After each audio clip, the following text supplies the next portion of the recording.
ಆತ್ಮೀಯ ಸ್ಪರ್ಧಾರ್ಥಿಗಳೇ ತಮಗೆಲ್ಲರಿಗೂ ಮಾಸ್ಟಡಿ ಅಕಾಡೆಮಿ ಚಾನಲ್ಗೆ ಸ್ವಾಗತ. ಸ್ನೇಹಿತರೆ, ಈ ಒಂದು ವಿಡಿಯೋದಲ್ಲಿ PSTR, GPSTR, CTT, TET ಈ ತರ ಹಲವಾರು ಎಕ್ಸಾಮ್ಸ್ಗಳಿಗಾಗಿ ಒಂದು ಸಾಮಾನ್ಯ ಜ್ಞಾನದ ಒಂದು ಮಾದರಿ ಪ್ರಶ್ನೆ ಪತ್ರಿಕೆ ಅಂದ್ರೆ ಹಿಂದಿನ ವರ್ಷದ ಒಂದು ಪ್ರಶ್ನೆ ಪತ್ರಿಕೆನ ಈಗ ಸವಿವರವಾಗಿ ವಿಶ್ಲೇಷಣೆ ಮಾಡ್ತಾ ಹೋಗೋಣ. ಈ ಒಂದು ವಿಡಿಯೋ ತಮ್ಗೆ ಇಷ್ಟ ಆದ್ರೆ ತಪ್ಪದೆ ಈ ವಿಡಿಯೋಗೆ ಲೈಕ್ ಮಾಡಿ ಹಾಗೆ ಶೇರ್ ಮಾಡಿ.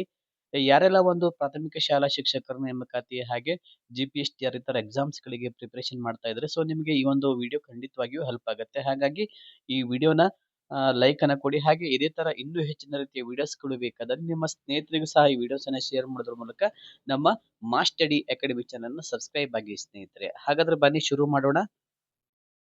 ಅನುಭವೈಕ್ಯವಾದವನ್ನು ಪ್ರತಿಪಾದಿಸಿದ ತತ್ವಜ್ಞಾನಿ ಯಾರು ಅಂತ ಕೇಳಿದ್ರು. ಇದು 2009ರಲ್ಲಿ ನಡೆದಂತ ಒಂದು PSTR ಎಕ್ಸಾಮ್ ನ ಒಂದು ಪ್ರಶ್ನೆ ಪತ್ರಿಕೆ ಆಗಿರ್ತದೆ ವಿದ್ಯಾರ್ಥಿಗಳೇ. ಹಾಗೆ ಸ್ನೇಹಿತರೆ, ಇದು ಎಷ್ಟು ಪ್ರಾಥಮಿಕ ಶಾಲಾ ಶಿಕ್ಷಕರ ನೇಮಕಾತಿ 2009 ವಿಷಯ ಸಾಮಾನ್ಯ ಜ್ಞಾನದ ಒಂದು ಪ್ರಶ್ನೆ ಪತ್ರಿಕೆ. ಅನುಭವೈಕ್ಯವಾದವನ್ನ ಪ್ರತಿಪಾದಿಸಿದಂತ ತತ್ವಜ್ಞಾನಿ ಯಾರು ಅಂತ ಕೇಳಿದ್ರು. Descartes, Francis Bacon, Immanuel Kant, Rousseau ಅಂತ ಇತ್ತು. ಇದಕ್ಕೆ ಸರಿಯಾದ ಉತ್ತರ ಬಂದ್ಬಿಟ್ಟು ಆಪ್ಷನ್ ಡಿ ರೂಸೋ ಅಂತ ಆಗಿತ್ತು. ಇದಕ್ಕೆ ಸಂಬಂಧಪಟ್ಟಂತೆ ವಿವರಣೆ ನೋಡೋದಾದ್ರೆ, ರೂಸೋ ಈತನು 18ನೇ ಶತಮಾನದ ಫ್ರಾನ್ಸಿನ ಪ್ರಸಿದ್ಧ ಶಿಕ್ಷಣ ತಜ್ಞ, ರಾಜಕೀಯ ಮುತ್ಸದ್ದಿಯಾಗಿದ್ದನು. ಇವನು ತನ್ನ ಎಮಿಲಿ ಎಂಬ ಪುಸ್ತಕದಲ್ಲಿ ಹೊಸ ರೀತಿಯ ಶಿಕ್ಷಣದ ಕುರಿತು ವಿವರಿಸಿದನು. ಇದು ನಿಮಗೆ ಒಂದು ಶಾರ್ಟ್ ನೋಟ್ ಅಂತ ತಿಳ್ಕೊಳ್ಳಿ, ಯಾಕಂದ್ರೆ ಇದು ಎಮಿಲಿ ಅನ್ನೋದು ಬಹಳ ಇಂಪಾರ್ಟೆಂಟು. ಇದು ಯಾರ ಕೃತಿ ಅಂತ ಕೇಳಿದಾಗ ರೂಸೋ. ನಿಮ್ಗೆ ಗೊತ್ತಿದೆ, ಪುಸ್ತಕಗಳು ಮತ್ತು ಅವರ ಒಂದು ಆಧಾರ ಗ್ರಂಥಗಳು, ಪುಸ್ತಕಗಳು ಇವುಗಳ ಮೇಲೆ ಸಹ ಕ್ವಶನ್ಸ್ ಗಳನ್ನ ಕೇಳ್ತಾ ಇರ್ತಾರೆ. ಸೊ ಈ ಎಮಿಲಿ ಅನ್ನುವಂಥ ಪುಸ್ತಕ ಬರೆದವರ ಅಂತ ಕೇಳಿದಾಗ ರೂಸೋ. ಇವನು ಯಾವ ದೇಶದವನು ಅಂತ ಕೇಳಿದಾಗ ಫ್ರಾನ್ಸಿನ ಒಂದು ಪ್ರಸಿದ್ಧ ಶಿಕ್ಷಣ ತಜ್ಞನಾಗಿದ್ದನು. ಓಕೆ, ನೆಕ್ಸ್ಟ್ ನೋಡೋಣ. ಎರಡನೇ ಪ್ರಶ್ನೆ ನೋಡಿ. ಜ್ಯೋತಿರ್ವರ್ಷ ಅಳೆಯುವಂತಹ ಮಾಪನ ಯಾವುದು? ಕಾಲ, ದೂರ, ಬೆಳಕಿನ ವೇಗ, ಬೆಳಕಿನ ತೀಕ್ಷ್ಣತೆ ಅಂತ ಇತ್ತು. ಇದಕ್ಕೆ ಸರಿಯಾದ ಉತ್ತರ ಬಂದ್ಬಿಟ್ಟು ಆಪ್ಷನ್ ಬಿ ದೂರ ಅಂತ ಆಗಿತ್ತು. ಇದಕ್ಕೆ ಸಂಬಂಧಪಟ್ಟಂತೆ ವಿವರಣೆ ನೋಡೋದಾದ್ರೆ, ಬೆಳಕಿನ ವೇಗ ಸೆಕೆಂಡಿಗೆ 3 ಲಕ್ಷ ಕಿಲೋಮೀಟರ್. ಈ ವೇಗದಲ್ಲಿ ಬೆಳಕು 1 ವರ್ಷ ಕಾಲ ಚಲಿಸಿದ ದೂರವನ್ನು ಒಂದು ಜ್ಯೋತಿರ್ವರ್ಷ ಅಂತ ಕರೀತಾರೆ. ಒಂದು ಜ್ಯೋತಿರ್ವರ್ಷ ಅಂತ ಕರೀತಾರೆ. ಹಾಗೆ ಇದನ್ನು ನಕ್ಷತ್ರಗಳ ನಡುವಿನ ದೂರ, ಆಕಾಶಕಾಯಗಳ ನಡುವಿನ ದೂರವನ್ನ ಅಳೆಯಲು ಬಳಸ್ತಾರೆ. ಹಾಗಾದ್ರೆ ಜ್ಯೋತಿರ್ವರ್ಷವನ್ನು ಅಳೆಯಲಿಕ್ಕೆ ಬಳಸುವಂತ ಮಾಪನ ಯಾವುದಂತ ಕೇಳಿದಾಗ ದೂರ. ಆಪ್ಷನ್ ಬಿ ಸರಿಯಾದ ಉತ್ತರ. ಓಕೆ, ನೆಕ್ಸ್ಟ್ ನೋಡೋಣ. ಸೌರವ್ಯೂಹದಲ್ಲಿ ಅತಿ ಸಣ್ಣ ಗ್ರಹ ಯಾವುದು? ನೋಡಿ, ಸೋಲಾರ್ ಸಿಸ್ಟಮ್ ಮೇಲೂ ಸಹ ಸಾಕಷ್ಟು ಸಲ ಪ್ರಶ್ನೆಗಳನ್ನು ಕೇಳಿದ್ದಾರೆ.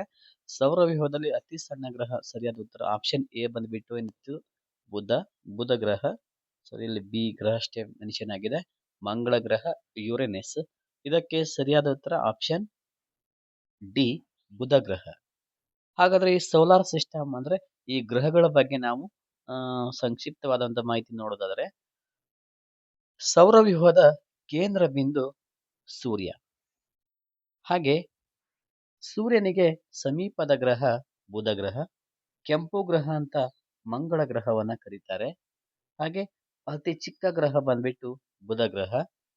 ಪ್ರಕಾಶಮಾನವಾದಂತಹ ಗ್ರಹ ಯಾವುದಂತ ಕೇಳಿದಾಗ ಶುಕ್ರ ಗ್ರಹ, ದೈತ್ಯ ಗ್ರಹ ಗುರು ಗ್ರಹ, ನೀಲಿ ಗ್ರಹ ಭೂಮಿ, ಸುಂದರವಾದ ಗ್ರಹ ಶನಿ ಗ್ರಹ. ಹಾಗಾದ್ರೆ ಅತಿ ಹೆಚ್ಚು ತಾಪಮಾನ ಹೊಂದಿರುವಂತಹ ಗ್ರಹ ಯಾವುದು ಅಂತ ನೀವು ಆನ್ಸರ್ ಅನ್ನ ಕಮೆಂಟ್ ಮಾಡಿ ತಿಳಿಸಿ ವಿದ್ಯಾರ್ಥಿಗಳೇ. ಓಕೆನಾ ಸ್ನೇಹಿತರೆ ಹಾಗೂ ವಿದ್ಯಾರ್ಥಿಗಳೇ, ಅತಿ ಹೆಚ್ಚು ತಾಪಮಾನ ಹೊಂದಿರುವಂತಹ ಒಂದು ಗ್ರಹ ಯಾವುದು ಅಂತೇಳಿ ಕಮೆಂಟ್ ಮಾಡಿ ತಿಳಿಸಿ ನೋಡೋಣ. ನೆಕ್ಸ್ಟ್ ನೋಡಿ.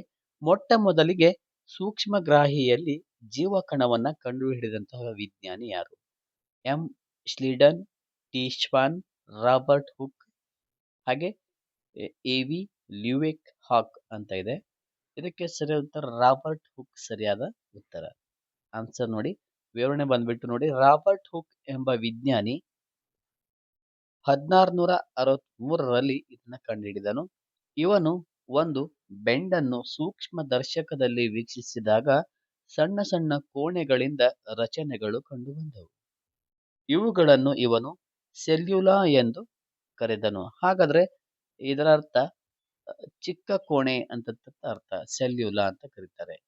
ಇದರ ಅರ್ಥ ಚಿಕ್ಕ ಕೋಣೆ ಅಂತ ಹೇಳಿ ಅರ್ಥವನ್ನ ಕೊಡುವಂಥದ್ದು. ನೆಕ್ಸ್ಟ್ ನೋಡಿ, ಆಗ್ನೇಯ ದಿಕ್ಕಿಗೆ ಇರುವ ಭಾರತದ ದ್ವೀಪ ಗುಚ್ಛ ಯಾವುದು? ಲಕ್ಷದ್ವೀಪ, ಅಂಡಮಾನ್ ಮತ್ತು ನಿಕೋಬಾರ್, ಮಿನಿಕಾಯ್, ದೀವ್ ಮತ್ತು ದಮನ್ ಅಂತ ಇದೆ. ಇದಕ್ಕೆ ಸರಿಯಾದ ಉತ್ತರ ಅಂಡಮಾನ್ ಮತ್ತು ನಿಕೋಬಾರ್ ಸರಿಯಾದ ಉತ್ತರ, ಅಂಡಮಾನ್ ಮತ್ತು ನಿಕೋಬಾರ್. ಹಾಗೆ ಸ್ನೇಹಿತರೆ ಹಾಗೂ ವೀಕ್ಷಕರೇ, ಇದುವರೆಗೂ ನಮ್ಮ ಮಾಸ್ಟಡಿ ಅಕಾಡೆಮಿ ಚಾನಲ್ ಅನ್ನು ಯಾರು ಸಬ್ಸ್ಕ್ರೈಬ್ ಮಾಡ್ಕೊಂಡಿಲ್ಲ ಎಲ್ಲರೂ ಸಬ್ಸ್ಕ್ರೈಬ್ ಮಾಡ್ಕೊಳ್ಳಿ. ಸಬ್ಸ್ಕ್ರೈಬ್ ಮಾಡ್ಕೊಂಡ್ರೆ ಇದೇ ತರ ನಿಮಗೆ ಇನ್ನೂ ಹೆಚ್ಚಿನ ರೀತಿಯ ಒಂದು ವಿಡಿಯೋಸ್ ತಾವು ನೇರವಾಗಿ ವೀಕ್ಷಣೆ ಮಾಡಬಹುದು. ಓಕೆ, ನೆಕ್ಸ್ಟ್ ನೋಡಿ, ಇದಕ್ಕೆ ಅಂಡಮಾನ್ ಮತ್ತು ನಿಕೋಬಾರ್ ದ್ವೀಪಗಳು ಭಾರತದ ಆಗ್ನೇಯ ದಿಕ್ಕಿಗೆ ಇದೆ. ಸುಮಾರು 3000ಕ್ಕಿಂತಲೂ ಹೆಚ್ಚಿನ ದ್ವೀಪಗಳಿದ್ದು 6 ಡಿಗ್ರಿ 45 ಉತ್ತರ ಅಕ್ಷಾಂಶದಿಂದ 13 ಡಿಗ್ರಿ 75 ಉತ್ತರ ಅಕ್ಷಾಂಶ ಮತ್ತು 92 ಡಿಗ್ರಿ 10 ಪೂರ್ವ ರೇಖಾಂಶದಿಂದ 94 ಡಿಗ್ರಿ 15 ಪೂರ್ವ ರೇಖಾಂಶಗಳ ನಡುವೆ 8249 ಚದರ ಕಿಲೋಮೀಟರ್ ವ್ಯಾಪ್ತಿಯಲ್ಲಿ ಆವರಿಸಿದೆ. ಇದರ ರಾಜಧಾನಿ ಪೋರ್ಟ್ ಬ್ಲೇರ್. ಓಕೆ ಓಕೆ ಸ್ನೇಹಿತರೆ, ಇಲ್ಲಿಯವರೆಗೆ ಈ ಒಂದು ಕ್ಲಾಸ್ ಕೇಳಿದ್ದಕ್ಕೆ ತಮಗೆಲ್ಲರಿಗೂ ಧನ್ಯವಾದಗಳು. ಇದೇ ತರ ನಿಮಗೆ ಇನ್ನೂ ಹೆಚ್ಚಿನ ರೀತಿಯ ಕ್ಲಾಸಸ್ಗಳು ಬೇಕಾದಲ್ಲಿ ನಮ್ಮ ಮಾಸ್ಟಡಿ ಅಕಾಡೆಮಿ ಚಾನಲ್ ಅನ್ನು ಸಬ್ಸ್ಕ್ರೈಬ್ ಆಗಿ. ಥ್ಯಾಂಕ್ಸ್ ಫಾರ್ ವಾಚಿಂಗ್ ಮಾಸ್ಟಡಿ ಅಕಾಡೆಮಿ.